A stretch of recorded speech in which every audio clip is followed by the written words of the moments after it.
আসসালামু আলাইকুম। উপন্যাস আমৃত্যু ভালোবাসি তোকে, পর্ব ৪৬। লেখনীতে সালমা চৌধুরী। ভার্সিটি থেকে ফেরার পর থেকে মেঘ হালিমা খানের রুমেই শুয়ে আছে। এই বাড়ি ছেড়ে, বাড়ির মানুষগুলোকে ছেড়ে, আম্মুকে ছেড়ে হোস্টেলে চলে যাবে ভাবতেও বুকের ভেতরটা কেঁপে উঠছে। মাকে জড়িয়ে ধরে ফুপিয়ে ফুপিয়ে কাঁদছে মেঘ। হালিমা খান পাশ ফিরে মেঘের মুখের দিকে তাকালো, কান্নায় ভেজা চোখের দিকে চেয়ে অত্যন্ত মোলায়েম কণ্ঠে শুধালেন, কি হয়েছে মা? কাঁদছিস কেন এভাবে? কেউ কিছু বলছে? কিছু হয়নি আম্মু। হালিমা খান বেশ কয়েকবার মেঘকে জিজ্ঞেস করেছেন, কিন্তু মেঘ উত্তর দেয়নি। আম্মুকে জড়িয়ে ধরেই ঘুমিয়ে পড়েছে। সন্ধ্যার দিকে হালিমা খান উঠে গেছেন। মেঘ সন্ধ্যার আরো অনেক পর পর্যন্ত ঘুমিয়েছে।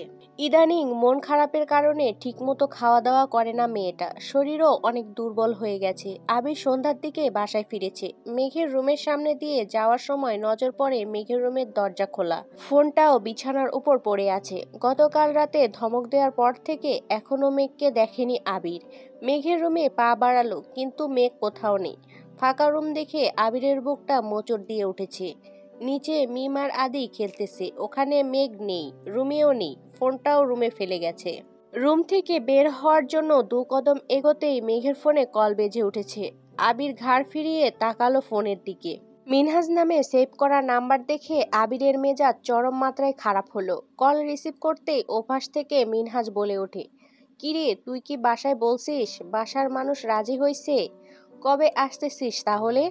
আবির অত্যন্ত গুরুভার কণ্ঠে শোধালো, কোথায়? মেঘের ফোনে কোনো পুরুষের কণ্ঠস্বর শুনে মিনহাজ সঙ্গে সঙ্গে কল কেটে দিয়েছে। ভয়ে মিনহাজের হাত পা ঠান্ডা হয়ে যাচ্ছে। তানভীর নাকি আবির কল রিসিভ করেছে এটাও বুঝতে পারেনি সে। অবশ্য বোঝার কথাও না, কারণ আবিরকে দেখলেও ঠিকমতো কথা শোনেনি। আর তানভীরের কথা মিনহাজ শুনেছে, তাছাড়া ফেসবুকে ছবি দেখেছে, এখনো বাস্তবে দেখেনি, তাই কণ্ঠস্বর বোঝার কোনো উপায় নেই। এখন মেঘের জন্য মিনহাজের খুব চিন্তা হচ্ছে। মেঘ বাসায় না বলে থাকলে নিশ্চয় এখন বকা খাবে। আবির মেঘের ফোন রেখে নিজের রুমে চলে গেছে। জানুয়ারি মাসের হাড় কাঁপানো শীতেও রাগে আবিরের শরীর ঘামছে। ফ্রেশ হয়ে সোজা নিচে আসছে। আবিরকে আসতে দেখে মিম আর আদি যে যার মতো রুমে চলে গেছে। আবির ড্রয়িং রুম থেকে মামনিকে প্রশ্ন করে, মামনি মেঘ কোথায়? ও তো আমার রুমে ঘুমাচ্ছে। কেন, কোনো দরকার? না, তেমন কিছু না। দেখছি না যে, তাই ভাবলাম বাসায় নাকি বাহিরে। হালিমা খান চিন্তিত কণ্ঠে বললেন, আমার মেয়েটার কি যে হয়েছে, কিছু বলে না, সারাদিনই মন খারাপ করে বসে থাকে। বেশি কিছু বলতে গেলে কান্নাকাটি শুরু করে। আমি কি করব কিছুই বুঝতে পারছি না। আবির কয়েক মুহূর্ত নিশ্চুপ দাঁড়িয়ে থেকে সোফায় গিয়ে বসলো। দুহাতে মাথা চেপে ধরে আছে। চারদিকে নানান দুশ্চিন্তায় মাথায় প্রচন্ড ব্যথা অনুভব হচ্ছে। কিছুক্ষণের মধ্যেই তানভীর নিচে আসছে। আবিরকে এভাবে বসে থাকতে দেখে আবিরের কাছে বসতে বসতে জিজ্ঞেস করলো, কি হয়েছে ভাইয়া? আবির অসহায় দৃষ্টিতে তানভীরের দিকে তাকালো। আবিরের চোখ মুখের দুরবস্থা দেখে তানভীর শান্ত কণ্ঠে শুধালো, এত টেনশন করছো কি নিয়ে? আবির আশেপাশে চেয়ে দেখে নিল, কোথাও কেউ নেই দেখে আস্তে করে বলা শুরু করলো, আমি আর পারতেছি না ভাই। দিনকে দিন মানুষের সহ্য ধৈর্যের সীমা বাড়ে, আমার উল্টো সহ্য ধৈর্যের মাত্রা শূন্য হয়ে যাচ্ছে। তোর বোনের এই অবস্থা সহ্য করার সামর্থ্য আমার নেই। ওর চোখের দিকে তাকাতে পারি না আমি, নিজেকে বড্ড অপরাধী মনে হয়। প্রতিনিয়ত নিজের মনের সঙ্গে যুদ্ধ করেই চলেছি। নিজেকে সামলাতে না পেরে সবসময় ওরে দূরে সরিয়ে রাখি। বুকে পাথর রেখে আর কতদিন চলবো? তোর বোনের কান্নায় আমার বুকের ওপর জমানো পাথর পর্যন্ত গলে গেছে।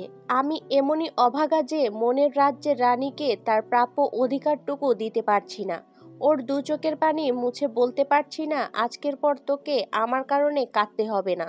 ওকে জড়িয়ে ধরে চিৎকার করে বলতে পারছি না, আমি তোকে আকাশসম ভালোবাসি। বনুকে সময় দিলে তো ওর মনটা একটু হালকা হতো। ওই দিন দেখলি তো তোর বোন কি করলো। তুই আমি এতবার বলার পরও বের হতে রাজি হলো না। আমি জানি ও আমার ওপর রেগে আছে, আর কেন রেগে আছে সেটাও খুব ভালো করে জানি। তারপরও ওর রাগ ভাঙাতে পারছি না। রাগ ভাঙাতে গেলেই একের পর এক প্রশ্ন করবে, আমি সেই প্রশ্নগুলোর মিথ্যা উত্তর দিতে পারবো না। দরকার হয় দূরে থাকবো, তবুও আমি ওকে আর কোনো মিথ্যে কথা বলবো না। এটা আমার প্রমিস। ফুপ্পির বিষয়ে কিছু ভাবছো? সেটাই ভাবতেছি, কিভাবে ভাই বোনদের সামনাসামনি করব আর কি রিয়াকশন হবে। এসব ভেবেই মাথা আউলে যাচ্ছে আমার। হালিমা খান দু ভাইয়ের জন্য কফি আর নুডলস নিয়ে আসতেই দুই ভাইয়ের কথোপকথন থেমে গেছে। আবির নিজের ফোন হাতে নিয়ে চাপাচাপি করতেছে। কফি দেয়ায় এক হাতে কফি নিয়ে অন্য হাতে ফোন ধরে তানভীরের সঙ্গে রাজনীতি নিয়ে কথা বলা শুরু করলো। মেঘ ঘুম থেকে উঠে মায়ের রুম থেকে বের হতেই সোফায় আবির আর তানভীরকে দেখে মাথায় ভালোভাবে ওড়না দিয়ে মাথা নিচু করে চুপচাপ সিঁড়ি দিয়ে উঠে যাচ্ছিল। তাকাবে না ভেবেও নিজেকে আটকাতে পারল না। সিঁড়ি থেকে তাকালো আবিরের দিকে। নজর পড়ে সোজা আবিরের ফোনের ওয়ালপেপারের দিকে। গতকাল ফোন চেক করার সময়ও ওয়ালপেপারের এই ছবিটা দেখেছিল, যেখানে আবিরের গাল, কান সহ মাথার এক পাশ দেখা যাচ্ছিল নিচু হয়ে কিছু করছিল। কল লিস্ট চেক করার তাগিদে ওয়ালপেপারের ছবিটা ভালোভাবে দেখতে পারেনি, তবে আজ আবিরের হাতে থাকা ফোনে ওয়ালপেপারটা স্পষ্ট দেখা যাচ্ছে। ছবিটাতে আবির ঝুঁকে আছে, এক হাতে কোনো মেয়ের হাতের আঙুলগুলো ধরে রেখেছে। সেই সাথে আবিরের ওষ্ঠদ্বয় সেই হাতের উল্টো পিঠের ঠিক মাঝ বরাবর স্পর্শ করে আছে। সদ্য ঘুম থেকে ওঠা মেঘ ঘুম ঘুম চোখে ছবিটা দেখতেই বুকটা ছ্যাদ করে উঠল। নীরের দৃষ্টিতে তাকিয়ে রইল সেই ছবির দিকে। যেই আবির ভাইকে ঘিরে রঙিন স্বপ্নে বিভোর ছিল মেঘ, সেই আবির ভাই কোনো মেয়ের হাতে চুমু খাচ্ছে। ভাবতেই মেঘের দম বন্ধ হয়ে আসছে। নিজের ঠোঁট কামড়ে ধরে কান্না আটকানোর চেষ্টা করে নিজের রুমে চলে গেছে। চোখের সামনে থেকে সেই দৃশ্য যেন সরছেই না। গতকাল আবির ভাই বলেছেন উনি বিবাহিত। মেঘ সে কথা বিশ্বাস করলেও পুরোপুরি করেনি, তবে আজ প্রমাণ পেয়েছে, তাই অবিশ্বাস করার কোনো অপশন নেই। কান্নারাও আজ বিশ্বাসঘাতকতা করছে। কাঁদতে চেয়েও কাঁদতে পারছে না, গলায় আটকে আসছে কান্না। আজ পুরো টেবিল ফাঁকা, শুধু এক কোণে মেঘ বসে আছে। অনেকক্ষণ যাবতই মেঘ খাবার টেবিলে বসে অপেক্ষা করছে। আব্বু আর বড় আব্বুকে হোস্টেলের ব্যাপারটা কিভাবে বলবে সেটাই ভাবছে। স্যারের থেকে আনা হোস্টেলের ফর্মটা গত রাতেই পূরণ করে রেখেছে। এই বাড়িতে আর থাকবে না বলে মানসিক প্রস্তুতিও নিয়ে নিয়েছে। আস্তে আস্তে সবাই খাবার টেবিলে উপস্থিত হলো। মেঘ সবার আগে খাবার শেষ করে বসে আছে। কিভাবে বলবে এই সাহসটুকু হচ্ছে না। সামনে আবির বসা, এজন্য মূলত আরও বলছে না। আবির খাবার শেষ করে বেসিনের দিকে যেতেই মেঘ বলল, আব্বু আমার একটা কথা বলার ছিল। বলো আম্মু। কিছু লাগবে তোমার? প্রতিদিন বাসা থেকে ভার্সিটি পর্যন্ত যেতে অনেক সময় লেগে যায়। আঙ্কেলকেও আমার জন্য গাড়ি নিয়ে ঘন্টাখানেক অপেক্ষা করতে হয়। তারপর যানজট পেরিয়ে আবার বাসায় ফিরতে হয়। এত জার্নি করে আমারও খুব টায়ার্ড লাগে। পড়াশোনা হয় না ঠিক মতো। তাই বলছিলাম আমি হোস্টেলে ছিট নিব, বান্ধবীদের সাথেই থাকবো, মাঝে মাঝে বাসায় এসে ঘুরে যাব। তানভীরের খাবার আটকে গেছে গলায়। চোখ বড় করে তাকিয়ে আছে মেঘের দিকে। তৎক্ষণাৎ ঘাড় ঘুরিয়ে তাকালো বেসিনের দিকে। আবির নেই। আতঙ্কিত হয়ে তানভীর ঢোক গেল। আবির ভাইয়া শোনেনি ভেবে দীর্ঘশ্বাস ছাড়ল। আলী আহমেদ খান আর মোজাম্মেল খান দুজনেই নীরব। মেঘ পুনরায় বলল, আমি স্যারের সঙ্গে কথা বলেছি, ফর্ম পূরণও করেছি। আপনারা অনুমতি দিলে আমি আজই ফর্ম জমা দেব। বলেই মেঘ বাম হাতটা টেবিলের নিচ থেকে তুলে হাতে হোস্টেলের সেই ফর্মটা। তানভীর কিছু বলতে যাবে, তার আগেই আবির টেবিলের অপর পাশ থেকে ফর্মটা নিয়ে একটানে ছিঁড়ে ফেলেছে। আচমকা আবিরকে দেখে আঁতকে ওঠে তানভীর। সে ভেবেছিল আবির হয়তো চলে গেছে, কিন্তু আবির যে তার পিছনে দাঁড়িয়েছিল এটা তানভীর খেয়ালই করেনি। আবির রাগান্বিত কণ্ঠে চিৎকার করে ওঠে, কোন সাহসে তুই হোস্টেলে যাওয়ার অনুমতি চাচ্ছিস? কে তোকে এত সাহস দিচ্ছে? যে বা যারা তোকে উস্কাচ্ছে তাদের বলে দিস সব কয়টাকে আধমরা করে নিজের বাড়ি পাঠাবো। ঢাকা থেকে পড়াশোনা শেষ করতে হবে না। তোকে কিছু বলি না বলে যা ইচ্ছে করবি, জেদ দেখালেই সব পেয়ে যাবি ভাবছিস? তোকে লাস্ট ওয়ার্নিং দিচ্ছি, পড়াশোনা করলে এই বাড়িতে থেকেই করতে হবে। বাড়ির বাইরে যেতে চাইলে পা দুটো ভেঙে ঘরে বসায় রাখবো। আলী আহমেদ খান গম্ভীর কণ্ঠে বললেন, আবির হচ্ছেটা কি? বাড়ির মেয়েদের সাথে উচ্চস্বরে কথা বলবা না, যাও এখান থেকে। আবির রাগে কটমট করতে করতে চলে যাচ্ছে আর বলছে, এরপরও যদি কেউ অনুমতি দেন এর ফল খুব খারাপ হবে। গতকালের মিনহাজের বলা কথাগুলো বারবার মনে পড়ছে। ওদের উস্কানিতেই মেঘ এসব করছে, এটা বুঝতে বাকি নেই আবিরের। এদিকে তানভীর কি বলবে বুঝতে পারছে না। আবির এভাবে চিৎকার করলো, আব্বু বা বড় আব্বু কিভাবে রিয়েক্ট করবে এটাও বুঝতে পারছে না। তারপরও তানভীর বলল, প্রয়োজনে আমি তোকে বাইকে দিয়ে আসবো, ক্লাস শেষে কল দিলে আবার গিয়ে নিয়ে আসবো, তবুও হোস্টেলে যেতে হবে না। মেঘ চিবুক নামিয়ে দাঁড়িয়ে আছে, চোখ তুলে তাকাতে পারছে না। মোজাম্মেল খান ভারী কণ্ঠে বললেন, থাক, তোমার আর নিয়ে যেতে হবে না। তোমাদের দুই ভাই বোনকে একসাথে যেতে দিব না, তাও আবার বাইকে। অ্যাক্সিডেন্ট করে রাস্তাঘাটে পড়ে থাকবা, নিজেও ব্যথা পাবা, সাথে আমার মেয়েকেও ব্যথা দিবা। দরকার হলে আমি আমার মেয়েকে নিয়ে যাব। পরিস্থিতি স্বাভাবিক করতে তানভীর ঠাট্টার স্বরে বলল, আপনি আমায় এত অবিশ্বাস করেন? বাইকারদের ওপর আমার বিন্দুমাত্র বিশ্বাস নাই। ভয় পায়েন না, আমার জীবন থাকতে আপনার মেয়ে আর আমার বোনের গায়ে একটা আঁচড়ও পড়তে দিব না আমি, এটুকু বিশ্বাস রাখতে পারেন। মেঘ এবার ছলছল নয়নে তানভীরের দিকে তাকিয়েছে। তানভীর মেঘকে অনেক ভালোবাসে, এটা মেঘ বুঝতে পারে, কিন্তু আজ এত কনফিডেন্স নিয়ে আব্বুর সামনে এভাবে কথা বলছে দেখেই মেঘ আশ্চর্য নয়নে তাকিয়ে আছে। আচমকা আবিরের রুম থেকে কাঁচ ভাঙার শব্দ আসে। শব্দ শুনে মেঘ সেদিকে এক পলক তাকিয়ে তৎক্ষণাৎ সিঁড়ির দিকে ছোটে। তানভীরও খাবার রেখে বেসিনে হাত ধুতে যায়। রান্নাঘর থেকে মালিহা খান আর হালিমা খান আর্তনাদ করে ওঠেন। ইকবাল খান উঠে যেতে চাইলে আলী আহমেদ খান আটকে দেন। গম্ভীর কণ্ঠে বলেন, এটা ওদের ভাই বোনের ব্যাপার, ওদেরকে বুঝে নিতে দাও। বড়রা সেখানে উপস্থিত থাকলে বিষয়টা আরও খারাপের দিকে যাবে। মালিহা খান যেতে চাইলে ওনারকেও আটকে দেন। মালিহা খান চিন্তিত কণ্ঠে বললেন, আবির যদি রেগে গিয়ে মেঘের গায়ে যদি হাত তোলে? তানভীর মাত্র কি বলল শুনলে না? বোনের গায়ে একটা আঁচড়ও পড়তে দিবে না, দেখি সে তার দায়িত্ব কতটা পালন করতে পারে। এদিকে মেঘ অন্তহীন পায়ক ছুটে যায় আবিরের রুমে। দরজা থেকে তাকায় ভেতরে। আবির তাকে রুমে ঢুকতে নিষেধ করছিল, তাই সরাসরি ঢুকতে পারছে না। দরজা থেকে উকি দিতেই দেখে আবির বিছানার এক পাশে বসে আছে, দু হাঁটুর ওপর দু হাত। ডান হাতের কয়েক জায়গায় ভাঙা কাচের টুকরো লেগে আছে, সেখান থেকে ফোঁটায় ফোঁটায় রক্ত পড়ছে। মেঘ সব ভুলে রুমে ঢুকে চিৎকার করে ওঠে, এটা কি করেছেন আপনি? ড্রেসিং টেবিলে ঠিক মাঝ বরাবর আবির ঘুষিটা দিয়েছে। অর্ধেক কাচ ভেঙে পড়ে গেছে আর অর্ধেকটা এখনো লেগে আছে। মেঘ হাত থেকে কাজ ছোটাতে গেলে আবির নিজের হাত সরিয়ে নিয়ে রাগান্বিত কণ্ঠে বলে, ডোন্ট টাচ মি। মেঘ সেসব কথায় কান না দিয়ে আবার এগিয়ে যায় আবিরের কাছে। দ্বিতীয়বারের মতো হাত ধরতে গেলে আবির চারগুণ ভারী কণ্ঠে চিৎকার দিয়ে ওঠে, বললাম তো ছুবি না আমায়। বলেই পাশের টেবিলে থাকা কাচের গ্লাস ছুঁড়ে মেরে ড্রেসিং টেবিলের দিকে। এই দৃশ্য দেখে মেঘ আঁতকে উঠে দু কদম পিছিয়ে যায়। ভয়ে শরীর ঠান্ডা হয়ে যাচ্ছে, হাত পা কাঁপছে, দাঁড়িয়ে থাকার শক্তি পাচ্ছে না। ড্রেসিং টেবিলের বাকি অর্ধেক কাচ সাথে গ্লাসের ভাঙা টুকরোতে ফ্লোরে ভরে গেছে। মেঘ কপাল কুঁচকে তাকিয়ে আছে আবিরের হাতের দিকে। কাচের টুকরোগুলো এখনো হাতে ঢুকে আছে, খোলার চেষ্টাও করছে না। ফ্লোরে লাল টকটকে রক্ত ভেসে যাচ্ছে। মেঘের গলা শুকিয়ে কাঠ হয়ে গেছে। এমন সময় তানভীর রুমে ঢুকে আবিরের কাছে যেতেই আবির রাগী স্বরে বলল, তানভীর, তোর বোনকে এখান থেকে যেতে বল। তানভীর স্বাভাবিক কণ্ঠেই মেঘকে বলল, তুই রুমে যা। মেঘ কাঁদো কাঁদো কণ্ঠে বলল, ওনার হাতে কাজ, আমি দেখছি, তুই যা প্লিজ। মেঘ রুম থেকে বেরিয়ে যাচ্ছে, যেতে যেতে বেশ কয়েকবার তাকিয়েছে, চোখ ছলছল করছে। সামান্য হোস্টেলে যাওয়ার কথাতে আবির ভাই এভাবে রিয়াক্ট করবেন মেঘ ভাবতেও পারেনি।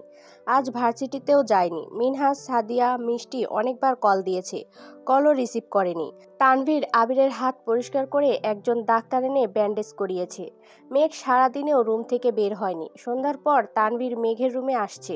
তানভীর, ভাইয়াকে দেখতে গেছিলি? মেঘ, না, উনি বারণ করেছেন যেতে। তানভীর, তখন তো রাগে বারণ করেছে, একবার গিয়ে দেখে আসিস। মেঘ, আমি যাব না। তানভীর, কেন? মেঘ, উনি আমায় ওনার রুমে যেতে বারণ করেছেন, ওনাকে ছুতে নিষেধ করেছেন, আমি কেন যাব ওনাকে দেখতে? তানভীর, এত রাগ জেদ ভালো না বনু। মেঘ, আমাকে বলছো কেন? রাগ জেদ ভালো না, এগুলো তোমার ভাইয়াকে বলো গিয়ে। তানভীর উঠে যেতে যেতে তপ্ত স্বরে বলল, থাক তোরা তোদের রাগ নিয়ে, আমার আর কি। মেঘ মিহি কণ্ঠে ডাকলো, ভাইয়া। কি? একটা কথা জিজ্ঞেস করি? কর। আবির ভাই কি বিবাহিত? তানভীর ভ্রু কুঁচকে প্রশ্ন করে, তোকে কে বলছে? আবির ভাই। ভাইয়া তোকে এই কথা বলছে? হ্যাঁ। ভাইয়া তোকেই বলছে? ঠিক আমাকে না, মালা আপুকে মেসেজে বলছে। ঠিক আমাকে না, মালা আপুকে মেসেজে বলছে। পরে আমি জিজ্ঞেস করছি, তখন বলছে হ্যাঁ বিবাহিত। ও আচ্ছা। মালা ভাইয়াকে অনেকদিন যাবৎ ডিস্টার্ব করে, পিছু ছোটাতে বাধ্য হয়ে হয়তো বিবাহিত বলেছে। আমাকেও তো বলেছে, আমি কি ওনাকে ডিস্টার্ব করি নাকি? দূর পাগলি, তোকে তো মজা করে বলেছে। আর বাচ্চা? তানভীর কপাল কুটিয়ে আহাম্মকের মতো প্রশ্ন করলো, কিসের বাচ্চা? অনু যে বলল ওনার একটা বাচ্চা আছে। হায় আল্লাহ, ভাইয়া বলছে আর তুই বিশ্বাস করে ফেলছিস? তোর সাথে ফাজলামো করছে পাগল। এসব চিন্তা বাদ দিয়ে ভাইয়াকে দেখে আসিস। তানভীর চলে গেছে। মেঘ দীর্ঘশ্বাস ছাড়ল, কিন্তু মনের ভেতরের অস্বস্তি কাটল না। আবির ভাইয়ের ফোনের ওয়ালপেপারটা বারবার চোখে ভাসছে। যদি বিবাহিত না হন তবে ওই ছবিতে মেয়েটা কি? আগেও একবার আবির ভাইয়ের ওয়ালপেপারে একটা মেয়ের ছবি ছিল, ওই মেয়েই বা কি? অনেকক্ষণ ভাবনা চিন্তা করে অবশেষে আবিরের রুমের সামনে আসলো। দরজায় দাঁড়িয়ে চেয়ে আছে। আবির ঘুমাচ্ছে, তাই ভেতরে ঢুকছে না। এক দৃষ্টিতে চেয়ে আবিরকে দেখছে। এত রাগ, অভিমান, ক্ষোভ সব কিছুর পরেও ওনার প্রতি এক অন্যরকম টান কাজ করে। এই অনুভূতি পৃথিবীর সব অনুভূতিকে হার মানাবে। 10 মিনিট পর আবির সজাগ হয়েছে। দরজায় মেঘকে দেখে আস্তে করে বলল, ভেতরে আয়। পুরুষালী কণ্ঠ মস্তিষ্কে পৌঁছাতেই মেঘের ঘোর কেটে যায়। ধীর পায়ে রুমে ঢুকে দাঁড়িয়ে আছে দেখে আবির বসতে বলল। মেঘ চেয়ারে বসতে গেলে আবির বিছানার পাশ দেখিয়ে বলল, এখানে বস। মেঘও আবিরের কথা মতো আবিরের মাথার কাছে বসলো। দুজনেই বেশ খানিকটা সময় নীরবতা পালন করলো। অবশেষে মেঘ নমনীয় কণ্ঠে জিজ্ঞেস করলো, হাতে কি ব্যথা আছে? কম। ওষুধ খাইছেন? না। কেন? এমনি, ইচ্ছে হয়নি। ওষুধ খেতে কি কারো ইচ্ছে হয়? কি জানি। আপনি তো এমন ছিলেন না, এমন হচ্ছেন কেন? কেমন হচ্ছি? ভণ্ড? মনে হয় তোর ছোঁয়া লেগে হইতেছি। ইস, আমি মোটেই ভণ্ড না। মাঝে মাঝে একটু ভণ্ডামি করিস আর কি। আবির ভাইয়ের মায়াবী কণ্ঠে শুনে মেঘের সব অভিমান গলে গেছে। মুখ গোমরা করে ডাকলো, আবির ভাই। আবির দৃষ্টি সরাসরি মেঘের চোখে পড়ে। চাওয়াচাওয়ি হয় দুজনের। এবার আবির না বলে ভ্রুজোড়া পরপর দুবার নাচায়। আবিরের এমন কাণ্ডে মেঘ নিঃশব্দে হেসে মাথা নিচু করে ফেলে। আবির ভাইয়ের এমন চাহনি প্রতিবার মেঘকে লজ্জায় আড়ষ্ট করে। আবির মোলায়েম কণ্ঠে শুধালো, কিছু বলবি? মেঘ উপর নিচ মাথা নাড়ে। আবির বলে, বল। আপনি কি সত্যি বিবাহিত? হয়তো। বাচ্চা? প্ল্যানিং করব ভাবছি। মানে কি এসবের? বিয়ে করেছি, বাচ্চার প্ল্যানিং করব না? কাল যে বললেন বাচ্চা আছে, ওটা তো কল্পনায়। মেঘ গম্ভীর কণ্ঠে বলল, ফাজলামি বন্ধ করুন। ভাইয়া বলছে আপনার বউ বাচ্চা কিচ্ছু নাই। না, এ হতে পারে না। আমার বউ আছে, কল্পনায় বাচ্চাও আছে। আরেকটা প্ল্যানিং করব ভাবছি। ফাজলামো বাদ দিন, সত্যি করে বলুন প্লিজ। আচ্ছা, তুই না আমায় বিশ্বাস করিস না, তাহলে এই কথা চোখ বন্ধ করে বিশ্বাস করে ফেলছিস কিভাবে? তার মানে ভাইয়া যা বলছে তা সত্যি? আল্লাহ জানেন। আবিরের ওয়ালপেপারের ছবিটার কথা ভেবে মেঘ পুনরায় ডাকে, আবির ভাই। আপনার ওয়ালপেপারের ছবিটা কার? আমার। কেন? আপনার তো জানি, কিন্তু মেয়েটা কি? মেয়ে আসলো কোথা থেকে? আমি দেখেছি। আবির পাশ থেকে ফোন নিয়ে লক খুলে মেঘের দিকে ধরল। ছবিটাতে আবির ঝুঁকে জুতার ফিতা বাঁধতেছিল। আবিরের হাতে কিছুটা দূরে একটা ছেলে একটা মেয়ের হাতে চুমু খাচ্ছে। ওয়ালপেপারটা দূর থেকে দেখলে মনে হবে আবির এই মেয়েটার হাতে চুমু খাচ্ছে। মেঘ ছবিটা দেখে আবিরের দিকে ফোন দিয়ে বলল, ওয়ালপেপার দেওয়ার মতো আর ছবি নেই আপনার? আছে, এটা চেঞ্জ করবেন। Okay ma'am. মেঘ নিশ্চুপ। নিজের পচা চিন্তাভাবনার জন্য লজ্জায় মাথা নিচু করে বসে আছে। আবির মোলায়েম কণ্ঠে বলল, আসছিস যখন এক কাজ কর। কি? ওইখানে তেল আছে, আমার চুলে তেল দিয়ে দে। আমি? তো কে? আমার যে বউ আছে এটা তো তুই মানতেছিস না। এখন দিয়ে দে তেল। আপনাকে ছুতে নিষেধ করেছিলেন, হয়তো ভুলে গেছেন। চুলে তেল দিলে তো স্পর্শ করতে হবে। ও আচ্ছা, তার মানে ছুবি না বলে মনস্থির করেই ফেলছিস? জি। এত জেদ কোথায় থাকে তোর? জানি না। আবির বাম হাতে মেঘের ডান হাত টেনে নিজের কপালের ওপর রেখে বলল, দেখ গায়ে কত জ্বর, মাথা ব্যথায় তাকিয়ে থাকতে পারছি না। তারপরও তুই যদি জেদ নিয়ে থাকতে চাস আমার কিছু বলার নেই। মেঘ তাড়াতাড়ি গিয়ে তেলের বোতলটা নিয়ে আসছে। এতক্ষণ গা ছুঁইনি বলে জ্বরের মাত্রা বুঝতে পারিনি। অল্প অল্প করে তেল হাতে নিয়ে আবিরের চুলে ম্যাসেজ করে দিচ্ছে। আবির অপলক দৃষ্টিতে মেঘের দিকে তাকিয়ে আছে। ঠোঁটের কোণে এক চিলতে হাসির ঝলক। মেঘের নজর পড়তেই মেঘ হালকা ধমকের স্বরে বলল, মাথায় না ব্যথা? চোখ খুলে রেখেছেন কেন? আবির সঙ্গে সঙ্গে চোখ বন্ধ করে ফেলেছে। মেঘ বেশ খানিকক্ষণ চুলে ম্যাসেজ করে মাথা টিপে দিয়েছে। চোখ বন্ধ রাখতে রাখতে আবির কখন যে ঘুমিয়ে পড়েছে নিজেও জানে না। মেঘ 10 মিনিট চুপচাপ বসে রইল। কি করবে বুঝতে না পেরে ভাবলো রুমে চলে যাবে। যেই না উঠতে যাবে অমনি আবির কাত হয়ে মেঘের হাত জড়িয়ে ধরেছে। আবির জ্বরের ঘোরেই বিড়বিড় করতেছে, তুই যাস না প্লিজ। মেঘ দুবার আবিরকে ডাকে, কিন্তু আবির গভীর ঘুমে তলিয়ে আছে। জ্বর বাড়তেছে, জলপট্টি দিবে যে তার ব্যবস্থাও নেই। আবির হাত আঁকড়ে ধরায় উঠতেও পারছে না। আবিরের মাথায় হাত বোলাচ্ছে, আবিরকে ডাকছে, কিন্তু আবিরের কোনো সাড়া নেই। কপালে গলায় হাত দিয়ে মেঘ বারবার জ্বর পরীক্ষা করছে। দিশামিশা না পেয়ে মেঘ নিজের গলা আবিরের কপালের সঙ্গে মিশিয়ে রেখেছে, যেন গায়ের তাপ কিছুটা হলেও মেঘের শরীরে চলে আসে।